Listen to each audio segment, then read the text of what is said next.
Bharatiya Janata party और Janata Dal United के बीच बिहार के एमएलसी चुनाव में 24 सीटों पर जो समझौता हुआ उसको लेकर के दोनों ही पक्ष निश्चिंत नज़र आ रहे हैं। लेकिन इसके साथ ही एनडीए के भीतर घमासान मचा हुआ है। हालांकि ये घमासान महागठबंधन में भी कम नहीं है।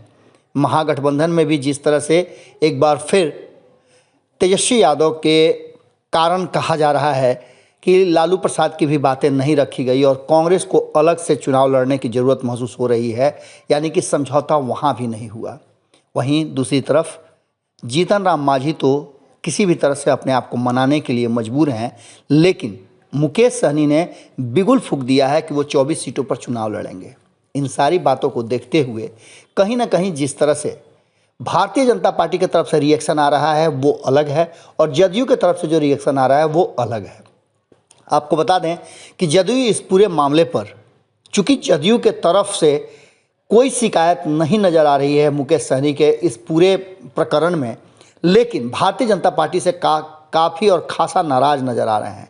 आपको बता दें कि भारतीय जनता पार्टी के साथ मुकेश सहनी का जो संबंध था वो अलग था, बिल्कुल ही अलग था। जिस तरह से भारतीय जनता पार्टी के साथ वो आने के लिए तैयार हुए थे, ठीक वैसा ही संबंध देखने को मिल रहा है जीतन राम मांझी और नीतीश कुमार के बीच। नीतीश कुमार और जीतन राम मांझी के बीच में काफ़ी तल्खियाँ थी, एक दूसरे को देखना नहीं चाहते थे, लेकिन दोनों एक साथ हैं।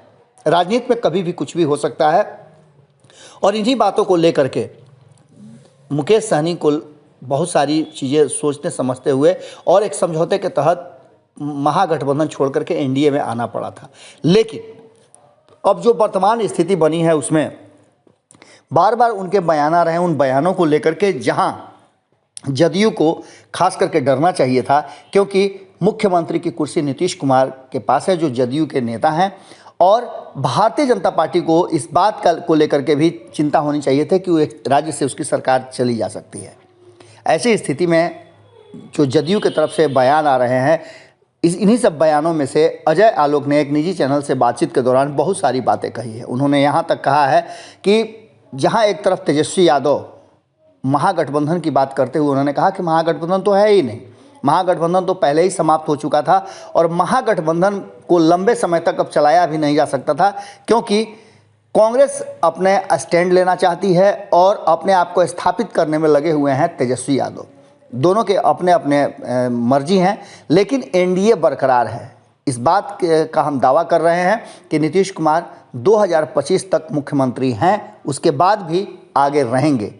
बात जब एनडीए पर आती है तो सीधी तौर पे अजय आलोक का कहना है, चूँकि अजय आलोक बिहार की राजनीति और एक नए तरह की राजनीति करने के लिए जाने जाते हैं, अपनी बातों को वो बड़ी बेबाकी से रखते हैं। उन्होंने स्पष्ट तरीके से कहा कि थोड़े नाराज़ होना अलग बात है, लेकिन एनडीए से बाहर हो जाना एक दूसरी बात है। मुकेश सहनी एनडीए से कहीं बाहर नहीं जा रहे हैं, ये पक्का है। भले नाराज़ हैं और चुनाव लड़ने के लिए सब कोई स्वतंत्र हैं, उससे संबंधों पे असर नहीं पड़ता है और उससे एनडीए के सेहत पर कोई असर नहीं पड़ने वाला है। उनकी नाराज़गी भारतीय जनता पार्टी से है, न कि मुख्यमंत्री नीतीश कुमार से। नीतीश कुमार लगातार विकास कर रहे हैं और विकास के साथ मुकेश सहनी हैं, ये हमारा दावा है। इसके साथ ही उन्होंने अंत में कुछ और भी सजेशन दिया। वो सजेशन निश्चित रूप से एनडीए के काम आएगा कि नहीं आएगा, लेकिन एक बात तो तय नज़र आई कि अजय आलोक ने साफ कहा कि जिस तरह से महागठबंधन समाप्त हो गया है, दोनों अलग अलग चुनाव लड़ रहे हैं आरजेडी और कांग्रेस, इसका कहीं ना कहीं फ़ायदा निश्चित रूप से जदयू को मिलना है और सभी 24 सीटों पर एनडीए की जीत होगी। उनका ये दावा कितना सच होता है ये तो जब चुनाव की घोषणा होगी और चुनाव होंगे तब पता चलेगा।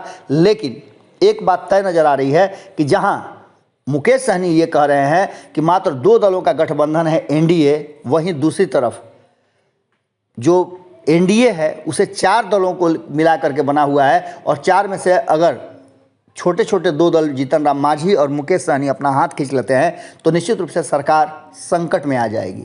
लेकिन सहारा कौन देगा? क्या नीतीश कुमार किसी रणनीति के हिस्सा हैं जिसके तहत वो जीतन राम मांझी और मुकेश सहनी के आंदोलन को, उनके गुस्से को शांत नहीं कर पा रहे हैं?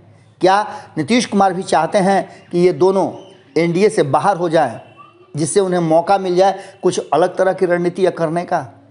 क्या होगा ये तो वक्त बताएगा, लेकिन एनडीए के भीतर सब कुछ ठीक नहीं है तो वहीं महागठबंधन के भीतर भी सब कुछ ठीक ठाक नहीं चल रहा है। अगर ये वीडियो पसंद आई और वह बिहार के राजनीति और बिहारियत से सरोकार रखेनी तो सब्सक्राइब बटन दबा के चैनल के सब्सक्राइब कर ली। ओजे एगो घंटी बा, ओकरा बटन दबा देला से कुल सटीक और मारक खबर रुआ मुफ्त में मिल जाई। अगर रुआ पत्रकारिता के हमनी के नया प्रयोग में सहयोग कर चाहतानी तो ज्वाइन बटन दबा दी। पेटीएम नंबर नोट कर ली 9386816700। धन्यवाद।